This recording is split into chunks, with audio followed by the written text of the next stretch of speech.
अस्सलाम वालेकुम। आज हम डिस्कस करते हैं पास्ट इंडेफिनिट टेंस। अब पास्ट इंडेफिनिट टेंस वो टेंस होता है जिसके अंदर माजी में कोई काम किया गया होता है। मिसाल के तौर पर वो लाहौर गए, हमने सबक याद किया, वो इस्लामाबाद गया, उसने कपड़े इस्त्री किए। माजी में जब कोई काम किया गया हो उसे पास्ट इंडेफिनिट टेंस में लेते हैं। और अगली बात यह है, चूंकि हम फॉरेन लर्नर हैं तो हम उर्दू की थोड़ी सी हेल्प लेंगे। अगर उर्दू सेंटेंस के उर्दू फिक्रे के आखिर में अलिफ छोटिए बढ़िए या था थी वगैरह यूज किया जाए तो वो पास्ट इंडेफिनिट टेंस भी होता है। लेकिन इसे बेहतर तरह से समझने के लिए हम देखेंगे to indicate an action completed in past, वो एक्शन जो पास्ट के अंदर कंप्लीट हुआ हो उसको हम पास्ट इंडेफिनिट टेंस कहती हैं। मिसाल के तौर पर ये देखें, she left school last year. अब लास्ट ईयर माजी की तरफ इशारा है, लेफ्ट स्कूल इसके अंदर हमें पता चला कि वो एक्शन जो माजी के अंदर कंप्लीट हुआ। इसी तरह सेकंड इसकी मिसाल है, sometimes indicated by the context. Context से हमें पता चलता है कि ये पास्ट इंडेफिनिट टेंस है। मिसाल के तौर पर I learn English in Lahore, मैंने लाहौर में इंग्लिश सीखी। ये कॉन्टेक्स्ट से पता चल रहा है। थर्ड नंबर पे हम देखें, use for the past habits. कुछ माजी की आदत होती है उसको भी हम पास्ट इंडेफिनिट या सिंपल पास्ट टेंस में लेती हैं। मिसाल के तौर पर ही ऑलवेज कैरीड अ स्टिक। अब वो हमेशा एक छड़ी अपने पास रखता था, तो ये भी माजी की एक इशारा है। अब इस तरह के सेंटेंसेस जो माजी के अंदर हों उसे हम सिंपल पास्ट टेंस या पास्ट इंडेफिनिट टेंस कहते हैं। और पास्ट इंडेफिनिट करने का तरीका यह है कि इसके अंदर वर्ब की सेकंड फॉर्म यूज की जाती है। यह चीज अपने माइंड में बिठा लें कि 12 टेंसेस के अंदर और पैसिव वॉइस के अंदर जो सेकंड फॉर्म है वो सिर्फ पास्ट इंडेफिनिट टेंस के अंदर यूज की जाएगी और किसी जगह पर वर्ब की सेकंड फॉर्म यूज नहीं होती। ये बात अपने माइंड में रखिएगा। और नेक्स्ट चीज ये है कि अगर हमारा सेंटेंस नेगेटिव हो या इंट्रोगेटिव हो तो नेगेटिव इंट्रोगेटिव सेंटेंसेस को करने के लिए हमने डिड का इस्तेमाल करना होता है। वो फिर मैं आपको अभी बताता हूं कि अगर सेंटेंस में डिड आ जाए तो फिर हम पास्ट में दूसरी फॉर्म यूज नहीं करते, फिर हम फर्स्ट फॉर्म यूज करते हैं डिड के बाद। उसकी वजह यह है कि डिड ऑलरेडी डू की सेकंड फॉर्म है, तो अगर ये हेल्पिंग वर्ब के तौर पर आ रहा हो या डिड नॉट आ रहा हो या डिड सेंटेंस के बिल्कुल स्टार्ट पे आ रहा हो तो फिर हम जो एक्चुअल हमारी सेकंड फॉर्म है उसको फर्स्ट फॉर्म कर देती हैं। बहरहाल ये देखते हैं जी इसके मेथड के अंदर। सबसे पहले अगर सेंटेंस सिंपल होगा तो उस सिंपल सेंटेंस को करने के लिए सबसे पहले सब्जेक्ट यूज करेंगे, उसके बाद वर्ब की सेकंड फॉर्म यूज करेंगे और लास्ट पे ऑब्जेक्ट यूज करेंगे। सब्जेक्ट, वर्ब की सेकंड फॉर्म और ऑब्जेक्ट। जैसा कि ही प्लेड क्रिकेट यस्टरडे, उसने कल क्रिकेट खेली।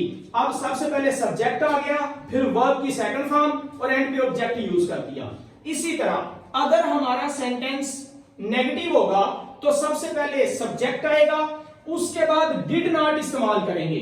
जैसा कि मैंने बताया कि अगर हमारा सब्जेक्ट सेंटेंस नेगेटिव हो तो डिड नॉट इस्तेमाल करती हैं। लेकिन यह बात ध्यान में रखिएगा, अगर सेंटेंस में डिड का वर्ड आ चुका है और वो नेगेटिव है या इंट्रोगेटिव है तो फिर जो एक्चुअल हमारी वर्ब की सेकंड फॉर्म थी उसको हमने फर्स्ट फॉर्म बनाना है। ये नहीं हो सकता कि यहां भी हम सेकंड फॉर्म यूज कर दें। क्यों? क्योंकि हम ऑलरेडी डू की सेकंड फॉर्म डिड की सूरत में यूज कर चुके हैं।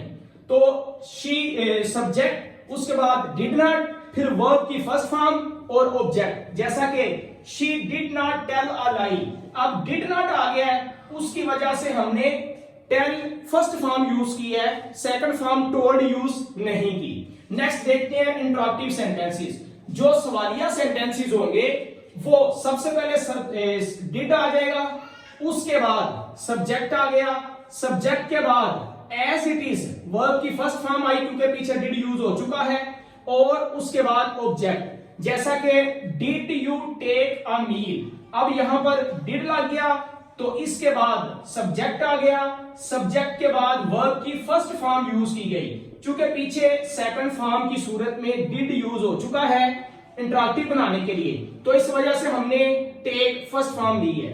नेक्स्ट देखते हैं जी इंट्रोगेटिव और नेगेटिव। अगर सेंटेंस सवालिया भी हो और मनफी भी हो तो इसको करने के लिए सबसे पहले डिड आ जाएगा, उसके बाद सब्जेक्ट, सब्जेक्ट के बाद नॉट, क्योंकि ये सवालिया भी है और मनफी भी है तो डिड भी आ जाएगा, नॉट भी आ जाएगा।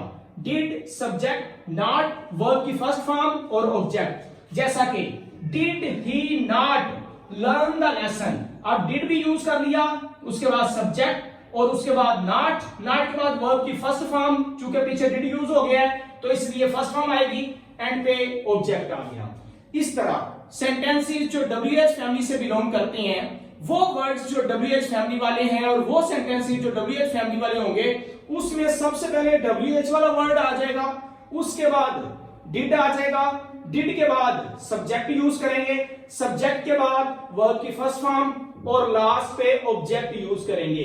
जैसा कि where did he play cricket, चूंकि कहां WH फैमिली वाला वर्ड था तो वेयर का वर्ड स्टार्ट पे आ गया, उसके बाद डिड, डिड के बाद सब्जेक्ट, सब्जेक्ट के बाद वर्ब की फर्स्ट फॉर्म, चूंकि पीछे डिड आ चुका है इस वजह से फर्स्ट फॉर्म और एंड पे ऑब्जेक्ट आ गया।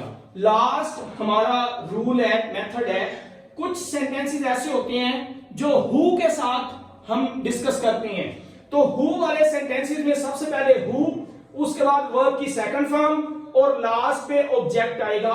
जैसा कि हु ब्रोक दिस स्टिक, ये स्टिक किसने तोड़ी, या फिर हु ब्रोक दिस चेयर, ये चेयर किसने तोड़ी। तो यहां पर हु स्टार्ट पे आ गया, उसके बाद वर्ब की सेकंड फॉर्म और लास्ट पे ऑब्जेक्ट।